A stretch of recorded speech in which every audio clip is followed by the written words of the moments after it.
Bom, o tema desta noite: 7 conselhos para uma família cristã. Diga: eu recebo para a minha vida esta palavra. E o versículo tema está em Salmos 22, 27, que diz assim, o salmista Davi: lembrar-se-ão do Senhor, e a ele se converterão os confins da terra, perante ele se prostrarão todas as famílias das nações. Que esta palavra penetre o seu coração, Deus amado e bendito. Ó Deus, nós cremos, Senhor, que a tua palavra, ela é como uma semente que cai em boa terra, e pelo nosso coração ser uma terra fértil, nós temos a certeza de que haverá multiplicação. Ó Deus, que possamos compreender esta palavra e aplicá-la diariamente em nossas vidas. Assim nós oramos e profetizamos em nome de Jesus. E o povo de Deus diga amém e amém e amém. Graças a Deus. Muito obrigado, Bispo Químio Lins. Eleitos de Deus, povo de propriedade exclusiva do Senhor. Desde domingo próximo passado, estamos tratando sobre aspectos espirituais que fazem com que as famílias cristãs recebam a manifestação do favor do Senhor. Nós entendemos que, como pessoas que têm um chamado especial, diga: eu tenho um chamado especial, temos também que ser um diferencial para este mundo, para todos aqueles que estão à nossa volta. A nossa vida, ela deve sempre reproduzir o modelo de amor, o modelo de humildade, o modelo de mansidão que Cristo nos ensina através da sua palavra. Mas para que isto tudo? Para que nós possamos viver em paz dentro dos nossos lares, para que você possa viver em paz até mesmo com o próximo. Então, nossa obediência aos princípios divinos, eles nos levam a quê? A uma vida equilibrada e frutífera. Diga: submissão à palavra de Deus resulta numa vida equilibrada, numa vida frutífera.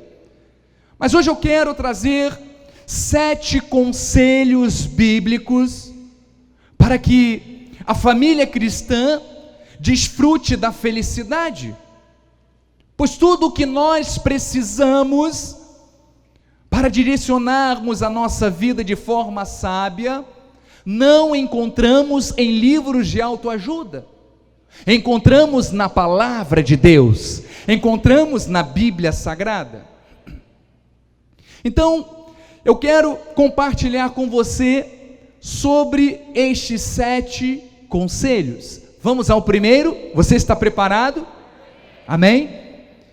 O primeiro conselho: se já foram cometidos erros no passado, busque arrependimento e o perdão dos envolvidos na situação. Você está compreendendo? Todos nós, em algum momento da nossa vida, já ferimos alguém, ou fomos feridos por alguém, seja através de atitudes inconsequentes, ou através de palavras. Mas a Bíblia nos mostra que quando nós erramos, nós também temos o dever de reconhecer que erramos. Isto se chama humildade. Isto se chama arrependimento. E nós temos que buscar esta mudança, liberar o perdão, aceitar o perdão daqueles que nos feriram, para que possamos viver em paz. Você recebe este conselho para a sua vida? Então devemos perdoar aqueles que nos ofenderam, e aqueles a quem nós ofendemos. Colossenses 3,13 diz: suportai-vos uns aos outros, perdoai-vos mutuamente. Veja o conselho do apóstolo Paulo. Esta palavra não caducou, esta palavra, ela está viva, ela é atemporal, e ele diz: caso alguém tenha motivo de queixas contra outrem, assim como o Senhor vos perdoou, assim também perdoai vós. Você está vendo o exemplo? O exemplo está na palavra de Deus. Aquilo que recebemos do Senhor, temos que oferecer ao nosso próximo. Por isso, meu irmão e minha irmã, não perca tempo da sua vida remoendo situações antigas, passadas. Libere o seu coração. Libere a sua vida para viver tranquilo, para desfrutar de uma paz interior. Sabe por quê? Porque a falta do perdão gera tormentas na sua vida.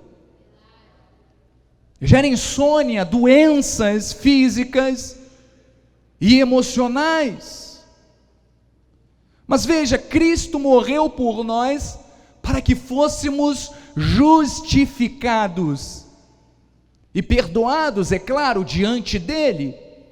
Da mesma forma, nós devemos pedir ao Espírito Santo que trabalhe em nossos corações, para que nós possamos ser como Cristo foi nesta terra.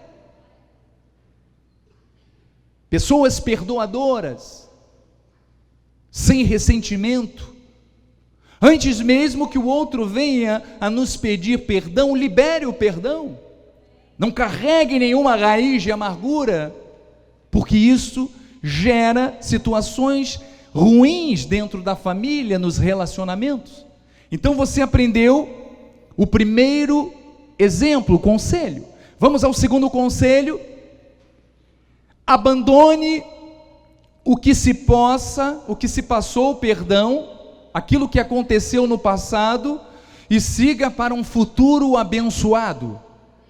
Diga: o que passou, passou, tudo se fez novo na minha vida. Então, viver pensando no passado só impede as pessoas de viverem o hoje que Deus preparou. E Deus preparou um hoje tão maravilhoso. Você recebe?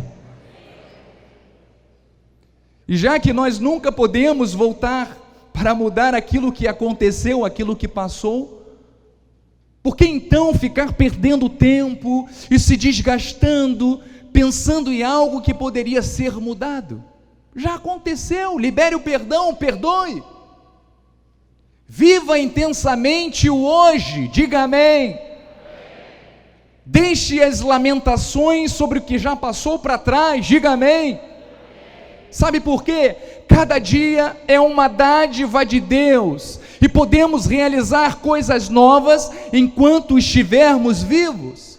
Aproveite o dia de hoje, aproveite amanhã, para que você possa semear coisas boas dentro do teu lar. Veja o que Filipenses 3, Paulo falando a esta igreja, 3,12 em diante, ele diz assim: não que eu o tenha já recebido ou já tenha obtido a perfeição, mas veja, mas prossigo para conquistar aquilo para o que também fui conquistado por Jesus Cristo. Você está aqui para conquistar aquilo que Jesus já conquistou na tua vida. Diga assim: eu estou capacitado por Deus para ser longânimo, para esquecer o passado e avançar para o futuro. E ele continua dizendo: irmãos, quanto a mim, olha, eu não julgo havê-lo alcançado, mas uma coisa faço, esquecendo-me das coisas que para trás ficam e avançando para as que diante de mim estão, prossigo para o alvo, para o prêmio da soberana vocação de Deus em Cristo Jesus. Então, eleitos do Senhor, tenha os erros do passado apenas como lição para aquilo que você não pode repetir, mas viva avançando, prosseguindo para o alvo, seguindo, olhando para frente, Trabalhe a sua mente através da meditação na palavra, através da oração, para que os seus pensamentos, a sua mente, sejam renovados diariamente, e que para você tenha a capacidade de enxergar tudo aquilo que é bom, e que Deus tem para a sua vida, para a sua família, a partir de agora. Você recebe isto? Então como é que você vai olhar? Vai olhar para frente. Amém? Então vamos ver Hebreus 10, 39, Paulo fala: nós, porém, não somos dos que retrocedem para a perdição, somos, entretanto, da fé para a conservação da alma.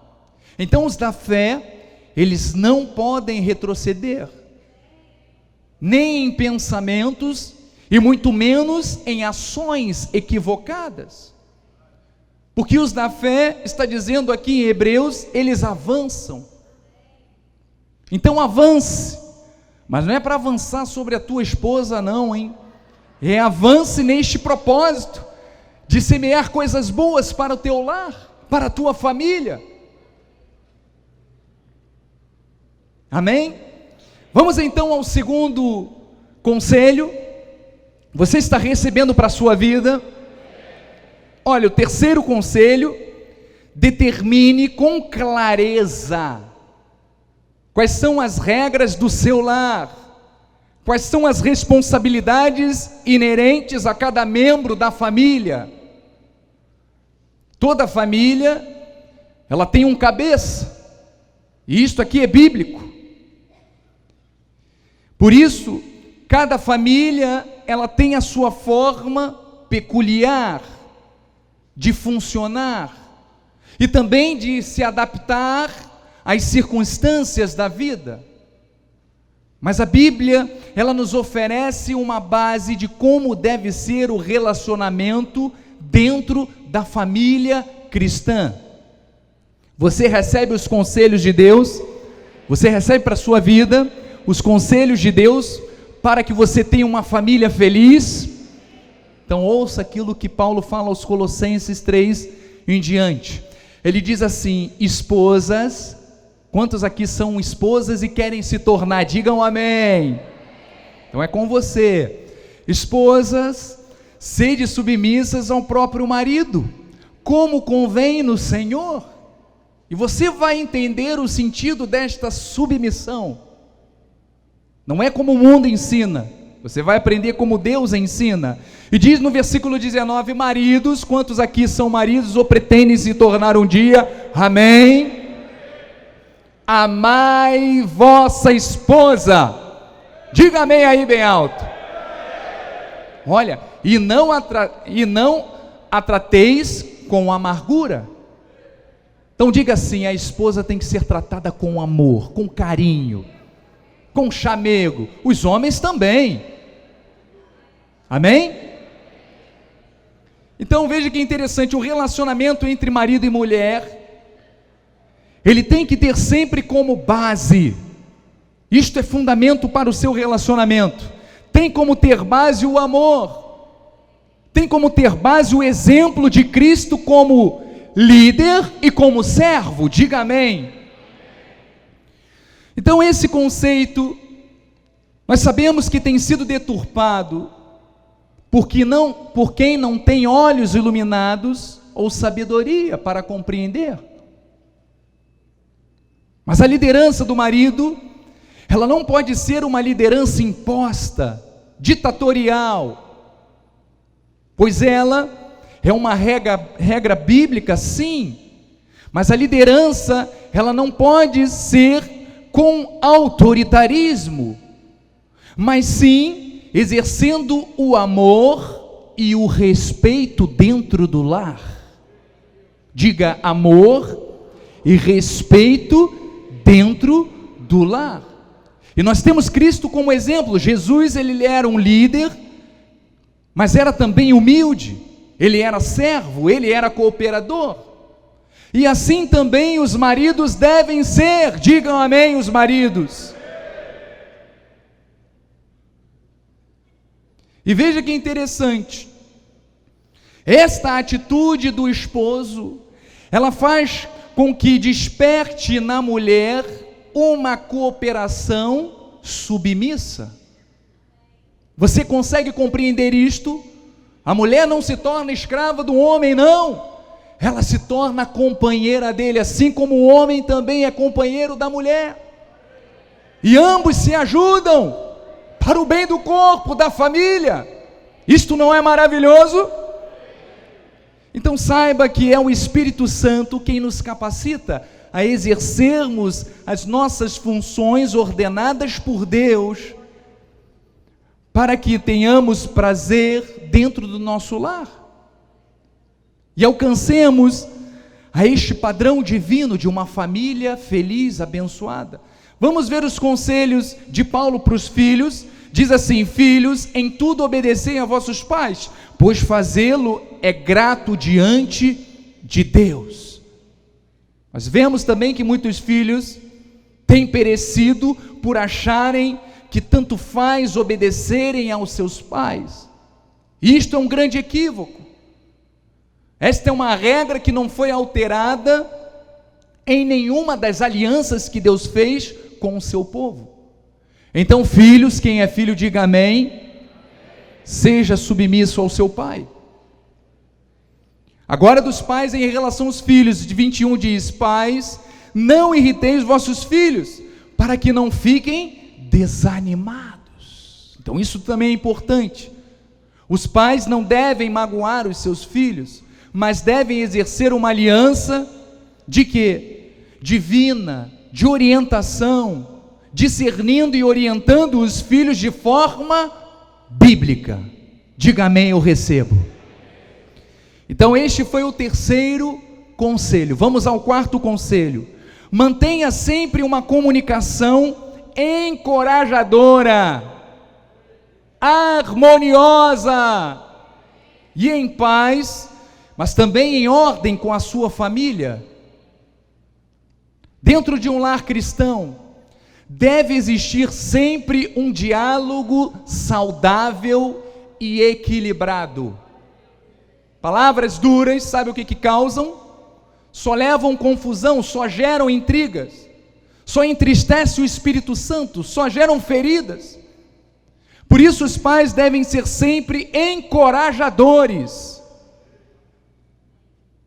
assim como também todos os membros da família devem seguir o exemplo dos seus pais, porque uma palavra dita de forma agressiva, de forma raivosa, ela pode gerar consequências emocionais devastadoras, profundas.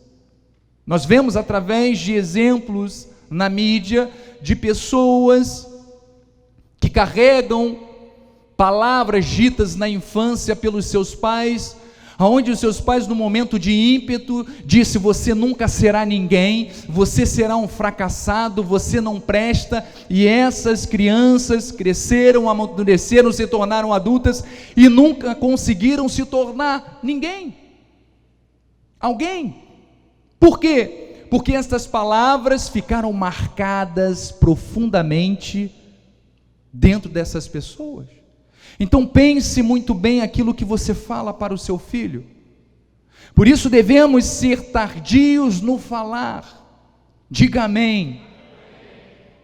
Se você estiver chateado com alguma situação, primeiro acalme-se, medita no que fala a palavra de Deus. Não fale de forma sem pensar e depois queira se arrepender daquilo que falou.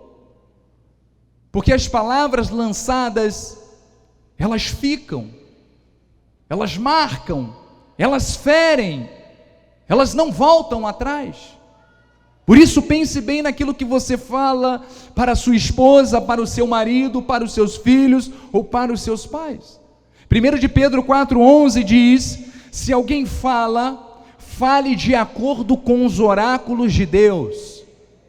Ou seja, fale de acordo com o exemplo da palavra de Deus, com a Bíblia Sagrada.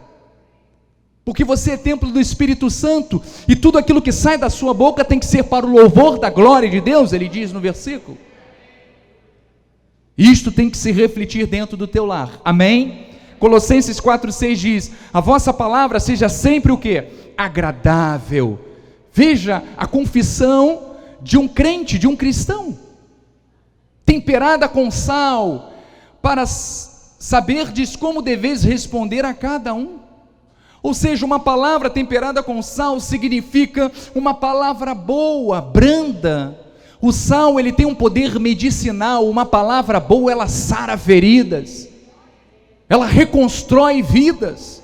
Você tem que usar este sal que está na sua vida, porque você é sal da terra e é luz do mundo, para fazer com que através da sua vida, a sua família seja reedificada em Deus. Efésios 4:29, não saia da vossa boca nenhuma palavra torpe, e sim unicamente a que for boa para a edificação, conforme a necessidade, e assim transmita graça aos que ouvem.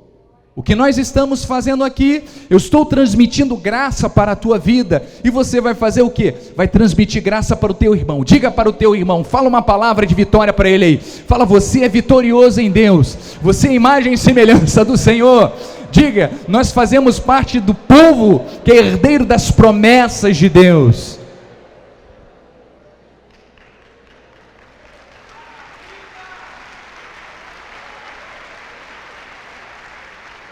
Deus seja louvado. Então, este é um exercício diário que você tem que exercitar na sua vida, que é se policiar nas palavras, nos gestos, procurar sempre um diálogo bom e saudável. Vamos então ao quinto ponto, ao quinto conselho: reconheça os valores e diferenças individuais. Eu pensei que todos fossem iguais. Não, diferenças individuais, e o que cada um pode melhorar à luz da palavra. Vamos ver o que diz em 1 Coríntios 12:12. Diz assim: porque assim, como o corpo é um e tem muitos membros, e todos os membros, sendo muitos, constituem um só corpo, assim também com respeito a Cristo. Mas Deus dispõe os membros, colocando cada um deles no corpo, como lhe aprouve. Então, eleitos de Deus, cada membro da família é um ser diferenciado, tem personalidade própria, e por isso deve ser respeitado como tal. Não deve haver comparações entre filhos. Você pai, você mãe, nunca compare os seus filhos.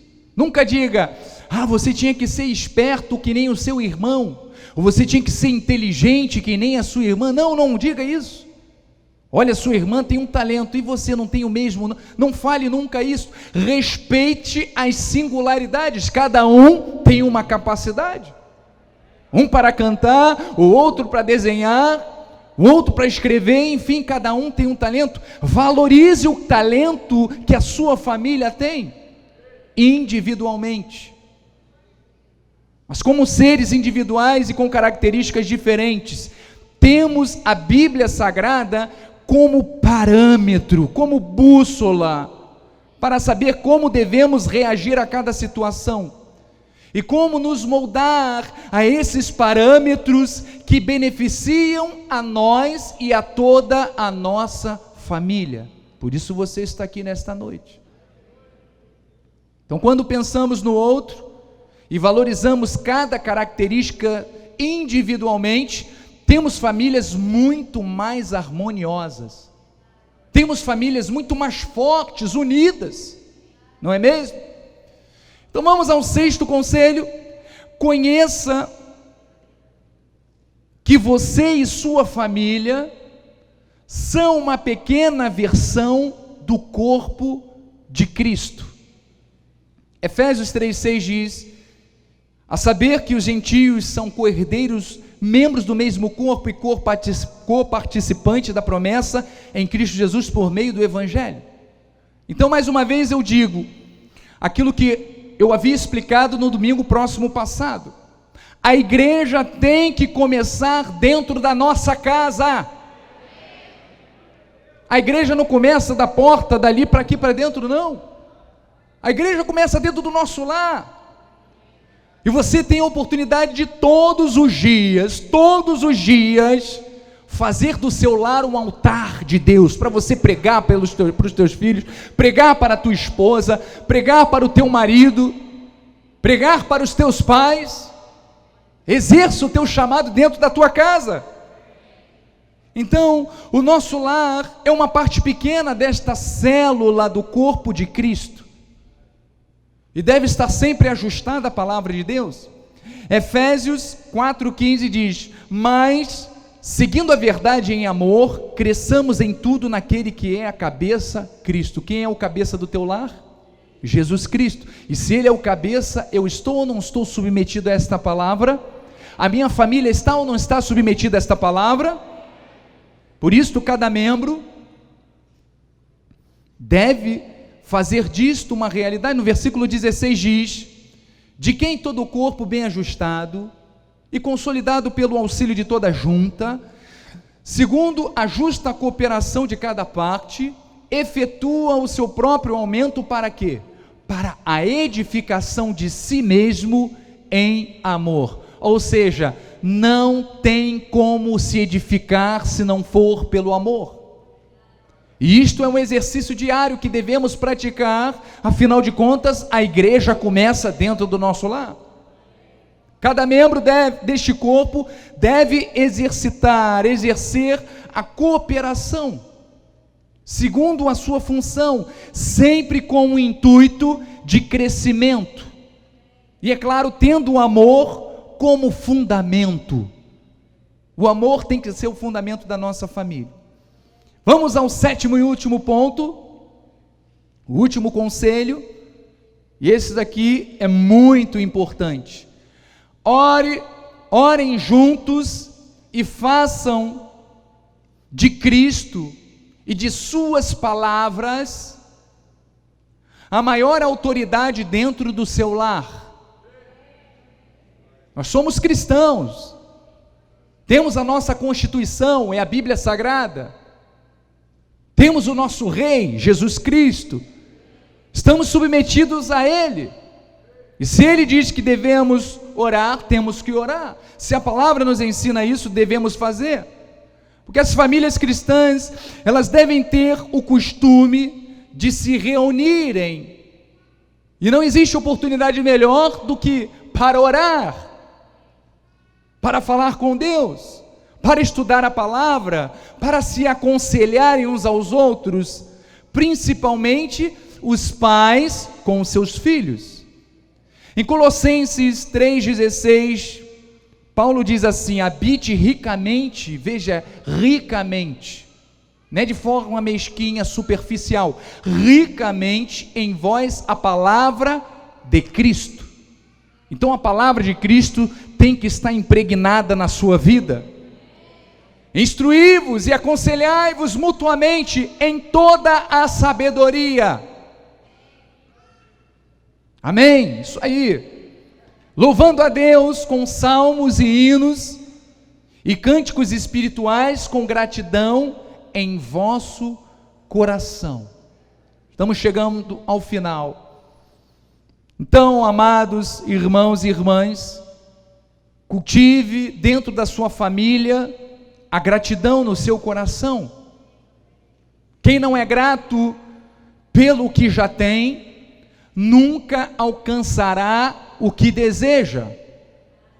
Quem não é grato a Deus por aquilo que Deus deu, nunca alcançará o que deseja, porque gratidão é uma grande chave que abre portas para sonhos se realizarem. Pois Deus, Ele se agrada de corações que são gratos. E o mais importante, versículo 17 diz: e tudo que fizerdes, seja em palavras, seja em ação, fazei-o em nome do Senhor Jesus, dando por ele graças a Deus Pai. Tudo o que fizerem, façam de todo o coração, como para o Senhor e não para homens, sabendo que receberão do Senhor a recompensa da herança. E é a Cristo o Senhor que vocês estão servindo. O seu irmão, a sua esposa, ou seu marido, os seus filhos, seus pais, quando você recebe, quando você age com amor para com a sua família, você está fazendo o mesmo para com Deus, porque assim como você, eles também são filhos de Deus e criados à imagem e à semelhança do Senhor. Então todas as nossas palavras ou atitudes devem ser feitas em nome de Jesus, de todo o coração, como se estivéssemos fazendo para o próprio Jesus. Porque quando servimos a nossa família, preste atenção nisso, quando você serve para a sua família, estamos servindo para Deus, e Ele há de te recompensar.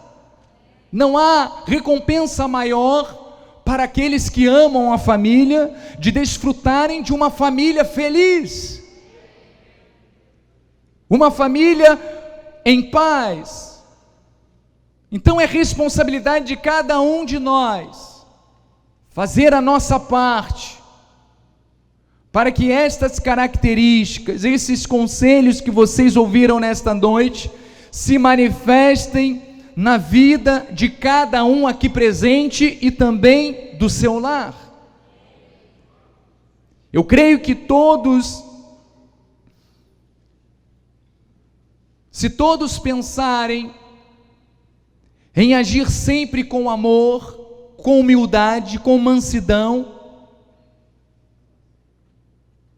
e se estiverem servindo ao próprio Senhor desta forma, nós teremos grandes testemunhos de famílias que foram restauradas, transformadas, abençoadas, felizes, reconstruídas. Por isso, receba em nome de Jesus esses conselhos, receba em nome de Jesus esta palavra de Deus para a sua vida, para o seu lar, para que haja a partir de hoje o fortalecimento da sua família, e para que haja uma edificação sólida para a sua casa. E eu tenho a certeza de que todos aqueles que estiverem próximos à sua família, todos reconhecerão como famílias benditas do Senhor. Que assim seja, que assim seja, que assim seja, porque assim diz o Senhor da glória. Vamos aplaudir ao Senhor. A tua família é abençoada, a tua família é bendita. Glórias a Deus. Vamos ficar de pé, vamos agradecer a Deus. Deus amado, oh Deus maravilhoso, Deus bendito, obrigado, Senhor, por esses conselhos magníficos, que são, Senhor, como, ó Deus, o concreto armado, lançado nas bases da nossa família. São como, Senhor, alicerces profundos que sustentarão a nossa família, para que, se por acaso o vento soprar contra ela, as chuvas caírem ou os rios transbordarem, elas permaneçam inabaláveis. Por isso, obrigado, Senhor. Obrigado, Senhor, por tudo isto, Pai, por estes conselhos que nós cremos que já começaram a transformar as nossas vidas. Ó Deus, que aquele coração, ainda que estivesse ferido, que possa liberar agora o perdão, que possa agora liberar, Senhor, dentro do seu lar, ó Deus, o perdão, o desejo de reconstruir, de reconquistar. Aqueles que ofenderam, que se retratem, que busquem, Pai, através do exemplo de Cristo, qual tem que ser a atitude certa, qual o discernimento que teremos que ter para todas as atitudes dentro do nosso lar. Haja agora, Senhor, manifeste, Senhor, através do Teu Espírito Santo, Pai, sarando feridas, transformando vidas, em nome de Jesus, em nome de Jesus, Pai, em nome de Jesus, em nome de Jesus, amém e amém, graças a Deus. Vamos dar mais um lindo aplauso. Vou pedir para que a Bispa Ana Caroline dê a bênção final, e depois do culto, para aqueles que fazem parte do ministério, teremos aqui um encontro ao lado na Capela das Missões. Amém. Estenda suas mãos para o altar. Deus único, soberano e poderoso, te agradecemos por esta noite, por esses conselhos tão importantes que agora praticaremos dentro dos nossos lares, para que todos reconheçam que somos famílias benditas do Senhor, e que a tua graça, a tua paz, a tua misericórdia, teu amor e as doces consolações do teu Santo Espírito se manifestem hoje e eternamente em nossas vidas. Envia os teus anjos, Senhor, anjos poderosos, para que guardem o teu povo, que todos cheguem em perfeita vitória e seguros em seus lares. Assim eu declaro em nome de Jesus. Amém e amém. Graça e paz. Tenha uma noite abençoada de descanso. Vá com o Senhor Jesus, Ele vai à sua frente.